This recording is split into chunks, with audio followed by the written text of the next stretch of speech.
Jobbers. The game just got ranked mode, and so all our favorite streamers and content creators are starting to voice kind of their final opinions on the game. So it's time for your Uncle Rooster to do the same. I love it. I think it's awesome. I think it's super fun. I love how many different ways people can play it. You can play any kind of fighting game that you want inside this. Unfortunately, your opponent will be doing the same, so give yourself good tools. But I think every class, or whatever you want to call it, kind of Fuse has its has really good stuff. Even Juggernaut, getting Fury every round cannot be underestimated. The TODs are coming out, so and more only worse stuff will ever get discovered. You know what I mean? Or only, I said, better stuff. Heard some people talk about the lobby system, and I guess it's not a very popular style of lobby system or just matchmaking in general. This is my first real experience with it. I didn't mess around with the one in Street Fighter at all. I just went straight to Versus, and I didn't play Strive, and I don't remember if DBC even had this. I didn't even get out of the lab at DBC. I was too distracted by whatever interesting was out at that time. I'm gonna say is a great catch. But in this game, I really enjoyed it. I think it's fine. I thought it was actually kind of cool. I like being able to walk around and look at other people's matches, even though admittedly I didn't really watch that many. If I saw someone's name in there I recognize, I definitely would, right? That's cool. Getting to watch a famous person's match live, the chance of that might be kind of small, so you know, it is what it is.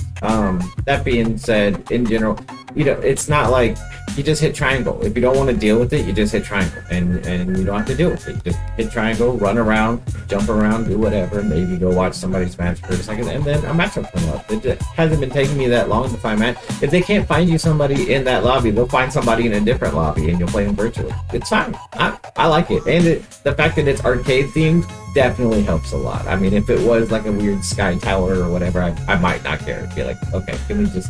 I'm glad they didn't make it too League of Legends themed and just made it arcade themed. Like, this is for the fighting game player part of it, you know? So I like that. Probably about the characters specifically. There aren't that many. The problem characters will thin out as different problem characters are added. League of Legends has so many characters. That's what I'm most excited about. If Riot, with their infinite money, is willing to just say, fuck it, I don't care if 0 people play this game for 10 years, by year 10 we'll have 150 characters and people won't be able to help themselves but to try it, just to see what all is in there. Especially with all the options that are open to us with the mechanics they gave us in the game.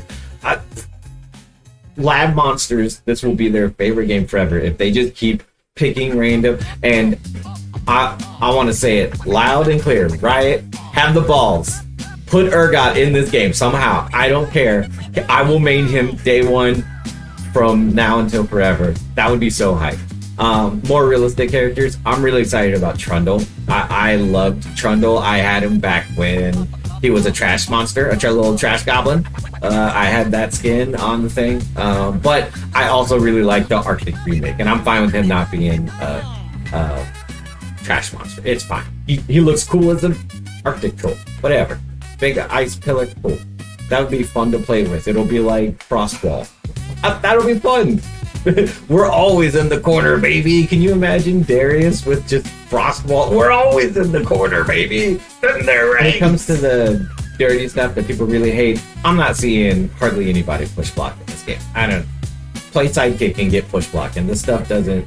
Don't get me wrong, I get hit by everything, so I'm not saying defense is easy in this game. The point of this game is if you're on defense, you've already lost the first step. They're not supposed to be neutral. This game has full screen neutral, and I like that about it. Like, you each make a decision at full screen, and depending on that decision, someone may be in a combo by the end of it. Sorry. I mean, you're both basically making 2 decisions at full screen between you and your sidekick or tag partner.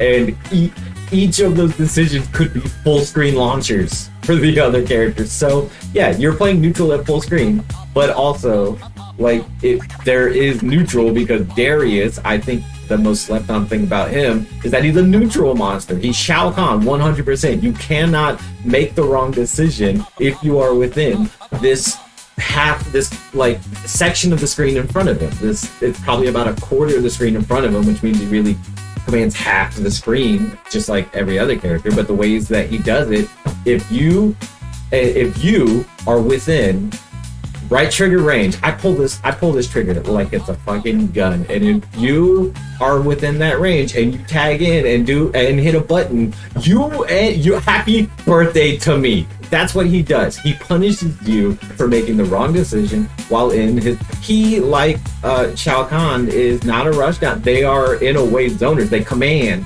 specific areas of the screen, and if you mess up in that section of the screen, you get full combo punished for 40-50%. And that's awesome. That's what they do. They are footsie monsters.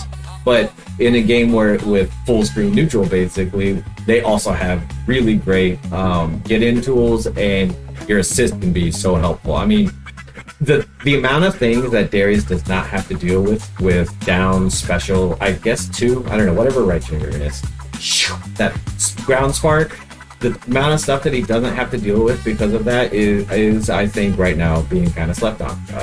Throw that out, call out any dude, but Blitzcrank's great, and then they make the wrong decision. They're either getting pulled in for a combo, or at the very least, they're getting pulled in. You're now in on Genius for free. Throw ground spark. I know electric goes over ground spark, but this is how all competitive anything works.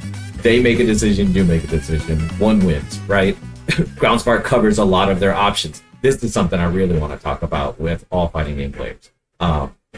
Y'all need to start thinking about fighting games more like poker. The decisions you're making have value, and making the same decision over and over a lifespan against the same opponent either has plus or minus value. You should not be thinking about, I think they're going to do this. You should be thinking about, these are the options they have right now. This is my option that covers these options or these options. It's like that. And if you do that, you will start winning so many more games that'll blow your mind, because you're no longer just playing the guessing game. You are covering a range of options, and they are having to play around that. And that's what all the really good, fighting game players do. And ground spark covers a lot of options, a lot of projectile options. It doesn't cover Yasuo's sword stab, but run and jump does. So there's counterplay. You'll be all right. But yeah, getting back to the characters, I think every character has really cool, interesting stuff, especially when you can combine it with almost an infinite different ways to play them, with the different fuses, the different teammates and their options, the different I mean, getting stuff like Blitzcrank's Electro Ball, right, with sidekick, that's an option that nobody else gets. That's cool. Stuff like that is cool. I love that. And every character's gonna have that, and every fuse is gonna have that. Lab monsters for days. This game is inviting lab monsters, so please come find cool stuff. Do that. That's how I feel about the game. I'll always have this game installed because it's free, and if they're always giving out new characters, I'll always have something new to lab, and this game is fun to lab because it's cool stuff. I don't know. I think the stuff that is happening in this game is cool. It's the best of like every world, with also the options and defensive options too. And I really like that. Entering sort of this phase of fighting games where certainly not every mechanic has been thought of, but so many of them have been so well explored in so many different genres and types of fighting games that player base at large, we've had our very footsie based games, we've had our very crazy games with almost no defensive options. We've explored all of the options, not all, a lot of the options you could give a fighting game player, and we as the players have been very vocal about what we like. Defensive mechanics are a big one. Please give us defensive mechanics, because we love to give us the other stuff we like, which is everything, anything you will let me do to my opponent, as long as it doesn't feel too unfair when it happens to me. And Roman cancels, burst, breakers, meters, overheads, lows, funda blockables, unblockables, touch of death. We've certainly, there are new mechanics to be explored and found, but we have seen a lot of them, and we've really reached a place, I think, in fighting games where the players are pretty well, like, I think we know what we like and what we don't like. There's been enough discussion, open discussion on the internet about it, that it has made it a very interesting thing and a well-explored topic. And that's what I love most about fighting games, is all the lore and theory crap. And this game gives you just about every option that's ever been offered in a fighting game that people didn't absolutely hate. And also in fighting games, we're reaching a point where even the options that people absolutely hate, we know, or we are finding ways to have that in a game and just have a mechanic that also, like, you know, lets you burst. That burst is a great mechanic. Yeah, there should be a burst every round. Defensive mechanics. Now, don't get me wrong. There is one place where defensive mechanics can be a really hot topic. Oki is its own game. It is its own hand of poker. It is its own round. You know, and how that game is played is very, very hotly debated, and it's valid points on every side, in my opinion. Letting my opponent get it for free sucks, because if you're playing a character like Shao Kahn or any, you know, grappler, Zangief, and you don't get good Oki, then it's like, God, to get one touch, I have to work my way in every time. I never get to just start in when my opponent gets to have their gameplay from round start for the, like, that sucks. But also, being the guy on the ground already sucks, because you're the guy on the ground. So how do we balance that? And that is something that I think is still newly being explored, because a lot of the get up and roll mechanics, I mean, they've been in, but I don't think we've ever had this many in fighting games at the same time, where fighting games have this many, like, each fighting game might have 5 or 10 options off the ground, where it's just like there is no mix up. Each person is doing a random thing, you know, it's still a scramble. The whole game's a scramble. And that's where the line is. As fine as it may be, it's wherever the scramble is. You want it on this side of it, because unless the game is designed to be a 100% scramble, like Killer Instinct, where you are always actively playing the game and making decisions and hoping that you made a better one than your opponent, and then responding to whether or not you did and making your next decision, people don't like the scramble. Unless it's a game or it's a person who does really like the scramble. I think Sonic Fox loves the scramble. I think that is Sonic Fox's comfort zone, is when other people are just pressing random buttons and don't know what they're doing, because Sonic Fox will not feel like they are in the scramble. They are always seeing the game at the same speed it always moves in. Whereas for the rest of us, it can start, you know. And right now in fighting games, I do think we're at a point where Wake Up is feeling like a scramble, and I don't think people want it to. At the very least, we want to know, is the guy on the ground, does he need to worry or not? Like, does he, maybe that's a bad way to put it, but like, is it worth hitting a button while my opponent's on the ground? That's a difficult answer to question, and I don't think it should be. I think that should be very obvious from the beginning. Is this the game where it's worth it to even try to mix your opponent up? Or am I going to get TOD'd on Wake Up? You know what I mean? On my opponent's Wake Up. So that's one really good example of this is 2XKO's Wake Up, the bubble.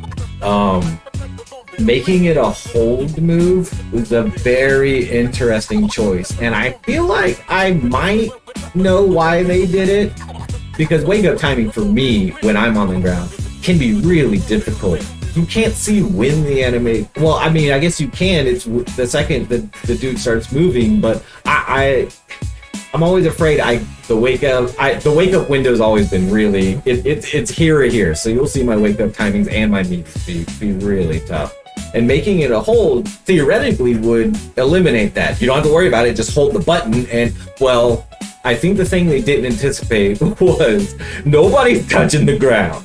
What wake up?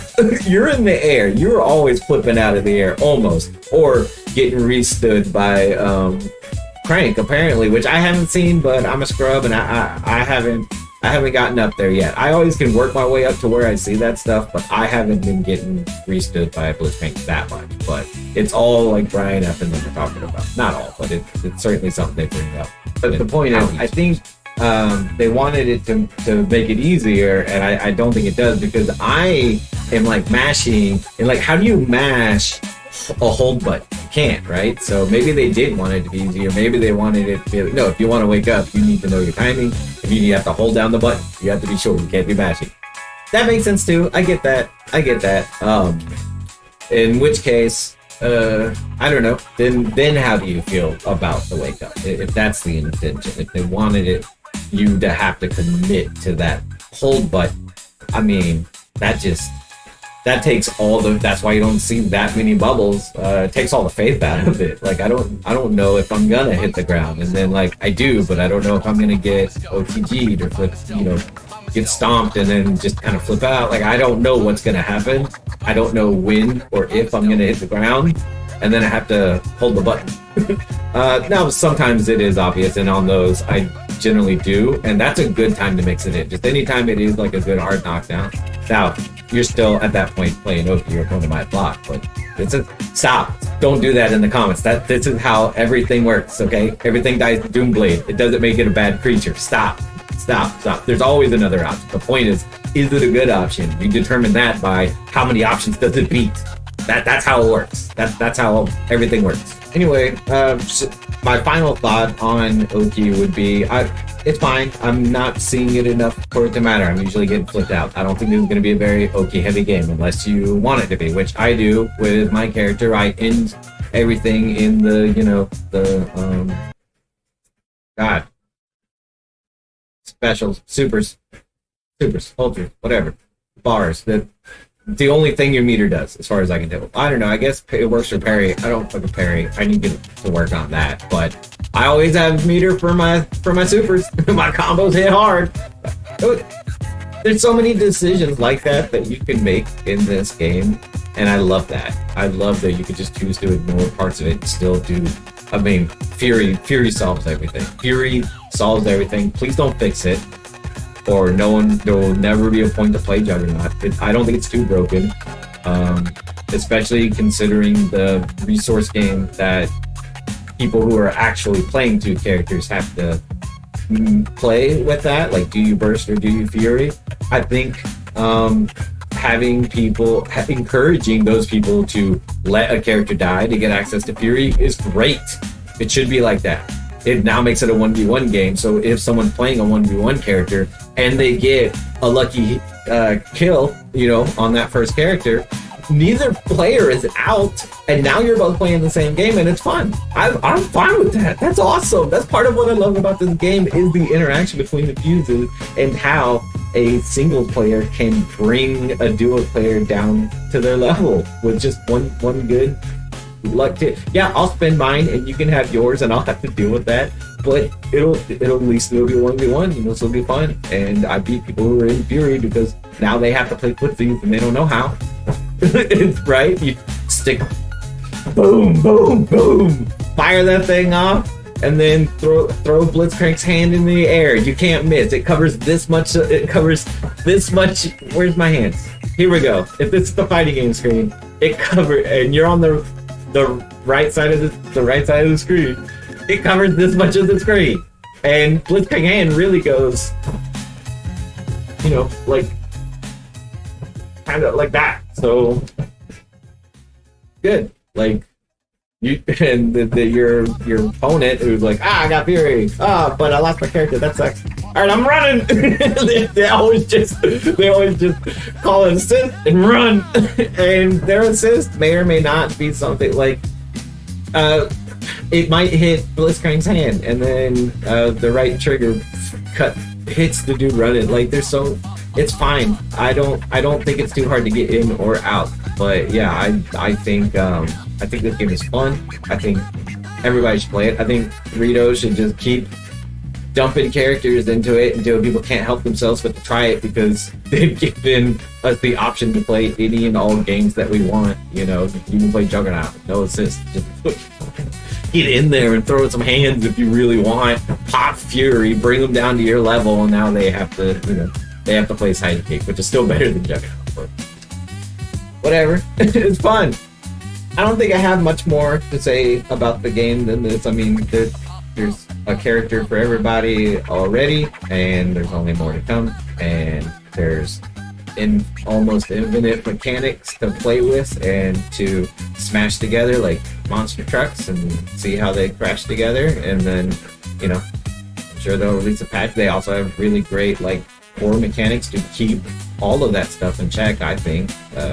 But the TODs are coming out, so the only time will tell just how dirty the game gets, just how well the core mechanics protect us from those dirty mechanics, and also what Riot does to keep this game alive. Which, if they're asking, it's obviously more characters and more stages, and those I do think need to.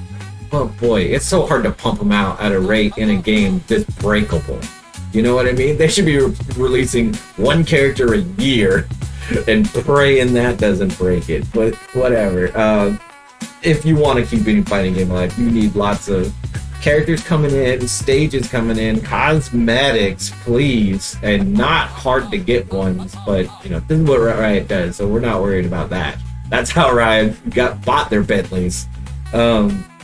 And then you have to stay on top of balancing, and obviously that's the hardest thing, because what do you suss out between scrub quotes and real problems that you need to address before everyone quits your game? They sound the same. And Riot's got its billion years of game development experience or whatever, but not in fighting games. Clearly they got in they went and bought the billion years of experience they needed. They got combo feed, and I don't know who else worked on the game, but clearly Riot didn't pull these mechanics out of the MOBAs. So I think every mechanic they installed was installed in a way that proved they at least knew what they were talking about when they recommended putting it in the game. But no one's going to be able to predict how this many different mechanics are going to interact with each other. So it's going to be real important how Riot reacts to each thing. And I mean, if they've got really good level-headed fighting game representation at the Riot fighting game company, then they can tell. I have faith in the difference between scrub quotes, people complaining about, lowberheads or fun deblockables in a game with burst, push block, any number of ways to get out of jail, or real problems like if we start finding a TOD on everybody, and this game becomes, it's kind of impossible for it to be a one-touch game because of two characters, but you know what I mean. They still call it a one-touch game, and that I think only Marvel can still get away with it because that's kind of their thing. And I guess, DBZ, but those are 3v3 fighters. You're getting 3 rounds in each round, in each round. This is a 2v2. You go from being on a level playing field to if they're not playing singles and they're playing freestyle, you're cut in half and you probably lose in that one. You know what I mean? I don't know. We'll see. That's the only thing that worries me, is that they might add stuff that really breaks the game and makes everybody quit. That's gonna be tough. But just keep adding characters. Just keep adding characters. If it gets to a point where you can't manage the madness, just keep adding characters. Fuck it then. Then steer into the skin and just take out all the defensive mechanics. Make it Bushido Blade, but with 30-second combos, and just take the guardrails off and just keep adding till you've got, I don't know how many characters the League actually has right now. I keep saying 150. That's probably low even. 2,000 characters, and just this game becomes just a playground for lab monsters that you can customize with, dope levels and skins and auras and voice announcers and whatever else, badges on your fucking title that nobody looks at and cares about. Those are always the worst ones. If you can figure out a way to make those actually feel unique and cool, every time I'm playing, even if it's like Mortal Kombat or whatever, if I'm looking at their title, banner, badge, I'm just like, it's the Scorpion and Sub-Zero one. Yeah, it's the whatever one. Like, it never, that's, I don't know how you improve on those. I do. Animate them. They're never animated. They're never 3D. They're never cool. I don't. They're always a fucking flat thing with the dude's name on it and fucking how many KOs he's got or whatever. Like, I don't know. Figure something. Alright, Jobbers, that's pretty much all I got to say about 2XKO. It's fun and it's free. Enough said. Like and subscribe.